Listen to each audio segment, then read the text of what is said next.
watching the Mystical Green Beanie. Hey, what's going on, dudes and dudettes? I am the Mystical Green Beanie, and today I'm talking about Batman White Knight.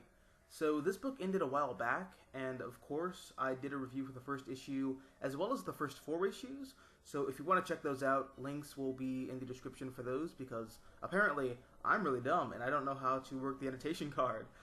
So without further ado, let's get into it.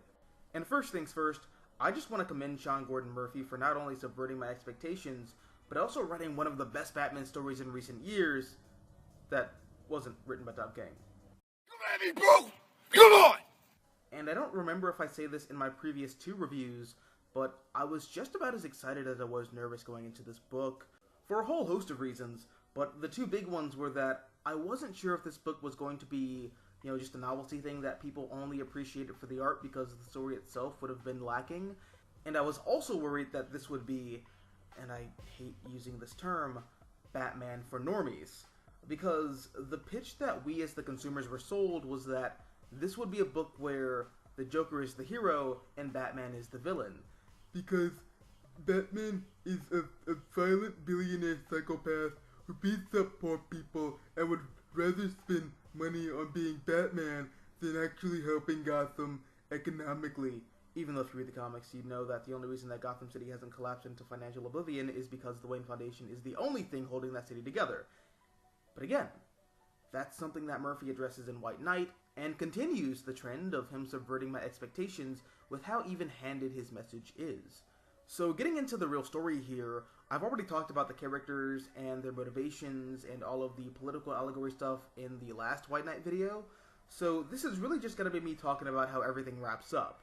And besides, most of the political stuff is laid on pretty thick in the first half of the book, and then it just becomes a fun superhero story in the latter half. So once we get to issue 5 of White Knight, Jack Napier has swept the hearts and minds of all of Gotham, as well as Commissioner Gordon, Batgirl, and Nightwing. And speaking of which, they join Napier's police-sanctioned task force, the GTO.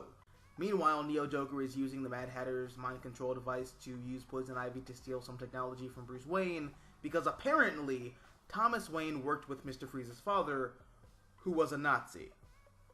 So that's interesting. I mean, it works out in the end, but wow, that was an interesting choice. Although I'm not sure if that's a reference to Arnold Schwarzenegger, who played Mr. Freeze in Batman and Robin, whose father was an actual Nazi, or if it's just a coincidence. But seriously, it's not a coincidence. That is way too specific of a reference to make. Either way, it's pretty cool. But Neo Joker gets the blueprints to this old super weapon that Thomas and Dr. Freeze were working on, and the GTO is on the case. But Batman is also a prideful asshole, and he does not like having his stuff taken from him, so he gets involved in this police chase between the GTO and the Neo Joker, and things go just about as well as you would expect. And after the catastrophe that is this quite beautifully drawn car chase, Commissioner Gordon puts out a warrant for the arrest of Batman. And this is where things start to line up with the beginning of the book, because if you remember, in the beginning of the first issue, Batman is locked up in Arkham, and at this point, we're starting to see how he got to that place. So the GTO sets up this trap for Batman, which involves Jim Gordon driving the 1989 Batmobile, which is amazing, and I often have a thing where I roll my eyes at fan service, but yeah, no, this was pretty cool.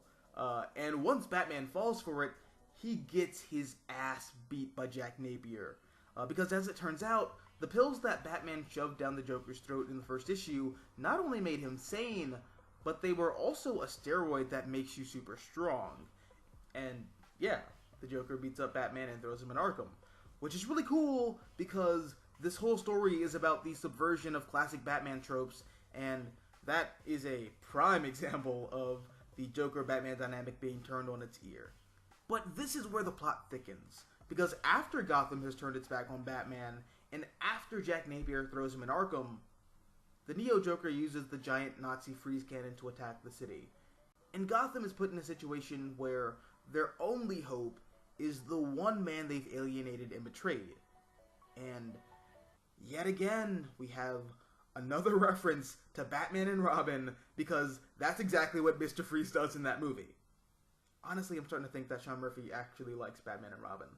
Anyways, the city is in crisis, the GCPD is in full panic mode, and remember those pills I told you about? You know, the ones that helped Napier beat up Batman? Well, as it turns out, Napier is not only addicted to those pills, but they're also killing him. And to make matters worse, they're the only thing keeping the Joker under lock and key inside Napier's mind. And we get a really cool scene where the Joker temporarily slips out of Napier's control, and it is a beautifully drawn scene by Sean Murphy, and yet again, this looks like another Easter egg to a classic Batman movie, because the transformation from Napier to the Joker looks hauntingly similar to the Tim Drake Joker transformation scene from Batman Beyond Return of the Joker. Sorry, spoilers for a movie that came out 20 years ago. Napier gets control again, and he tells the cops that he knows what the Neo Joker wants. She wants the Joker. But Harley and Napier don't want to give in to her demands. So they do the last thing that the Neo Joker would expect.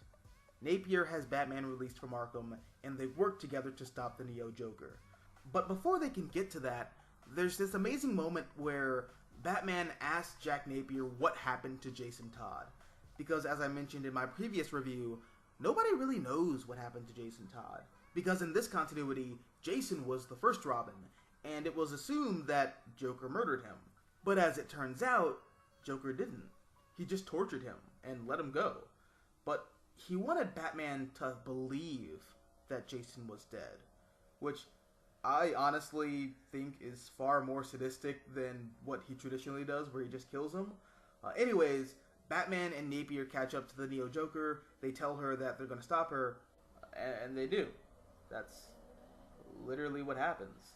And in the end, Neo Joker gets locked up, but Napier also confesses to manipulating the legal system and taking control of the villains of Gotham, which gets him put back in Arkham as well.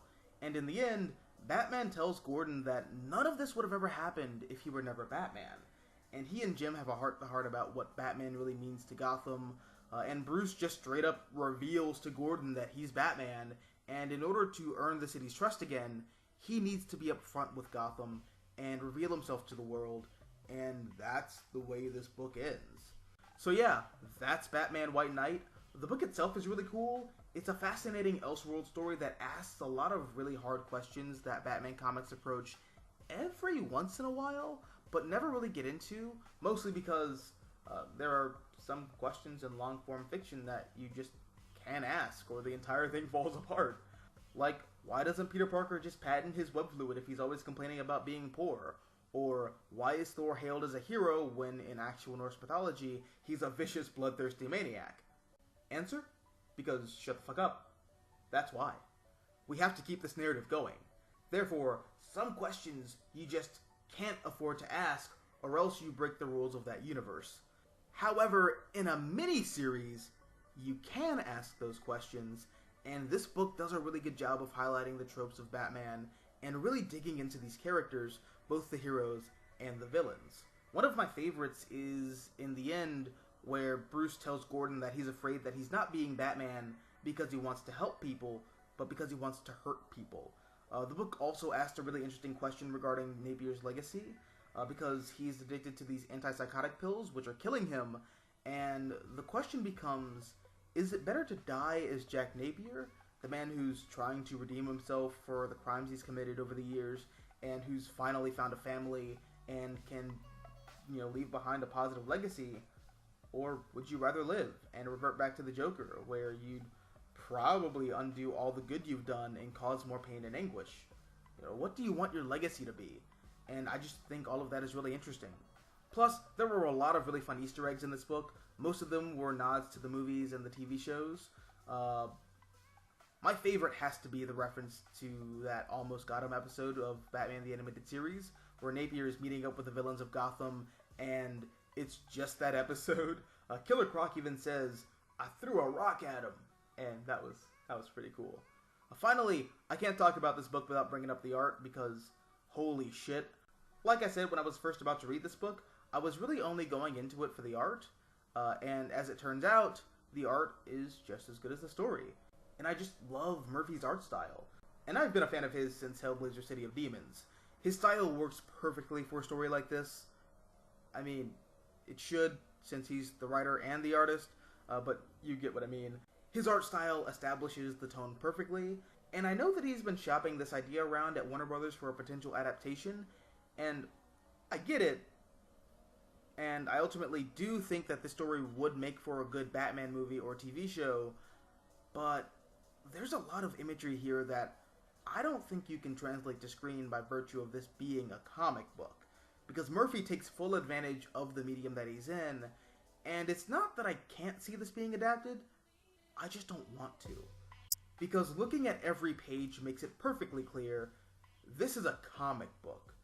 That's the way the story was intended to be told visually, and if you pick up this book for any variety of reasons, at least one of them has to be the art.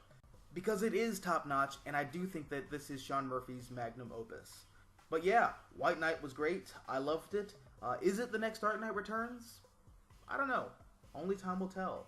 All I know is that I thought it was brilliant. But what about you? What were your thoughts on White Knight? Let me know down below in the comment section. Also, if you like this video, hit the like button, share, support the channel, and if you want to see more content like this, all you have to do is subscribe. I'm the Mystical Green Beanie. Thank you for watching, and as always, until next time, adios nachos, adios.